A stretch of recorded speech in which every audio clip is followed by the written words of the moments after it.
కృష్ణానది పెర్రి వద్ద నిత్యహారతులు ప్రభుత్వం ఏర్పాటు చేయాలని రాష్ట్ర హిందూ వాహిని ఘటన్ రాష్ట్ర ఉపాధ్యక్షులు ఎరంశెట్టి అంజిబాబు డిమాండ్ చేశారు. కృష్ణానది సంగమం పెర్రి వద్ద నిత్యం హారతులు ప్రభుత్వం ఏర్పాటు చేయాలని రాష్ట్ర హిందూ వాహిని సంఘటన్ ఉపాధ్యక్షులు ఎరంశెట్టి అంజిబాబు కోరారు. ఈ సందర్భంగా విజయవాడలో ఆయన మీడియాతో మాట్లాడుతూ దసరా ఉత్సవాలు సందర్భంగా దుర్గాదేవికి నిత్యహారతులను ప్రభుత్వం ఏర్పాటు చేయాలని, అదేవిధంగా నిత్యహారతుల వల్ల దేశానికి, రాష్ట్రానికి, ప్రజలకు సస్యశ్యామలంగా ఉంటాయని చెప్పుకొచ్చారు. కృష్ణ మనం శాంతి చేసే విధంగా నిత్యహారతులను ప్రతిరోజు ఏర్పాటు చేయాలని ఆయన కోరారు. గతంలో ఉన్నట్లుగానే మరలా హారతులను పునరావృతం చేయాలని ఆయన పేర్కొన్నారు.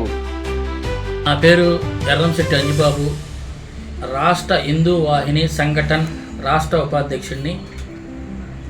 విజయవాడ నగరంలో కృష్ణానది గోదావరి సంగమం పెర్రి దగ్గర దసరా ఉత్సవాల సందర్భంగా నది అమ్మ తల్లికి నిత్యహారతులు గతంలో ఉండేవి, అవి మళ్ళీ పునఃప్రతిష్ఠించాలని, అలా మళ్ళీ స్టార్ట్ చేయాలని, ఆ నది అమ్మ తల్లికి నిత్యహారతులు ఇవ్వటం వల్ల రాష్ట్రానికి, దేశానికి, అలాగే పాడి పంటలు చక్కగా వస్తాయని మొన్న వరదల్లో చూశారుగా. ఆ కృష్ణానమ్మ గోదావరిలో ఇద్దరు ఉప్పొంగిపోయి జనాలకు కొంచెం ఇబ్బందికరంగా కలిగింది.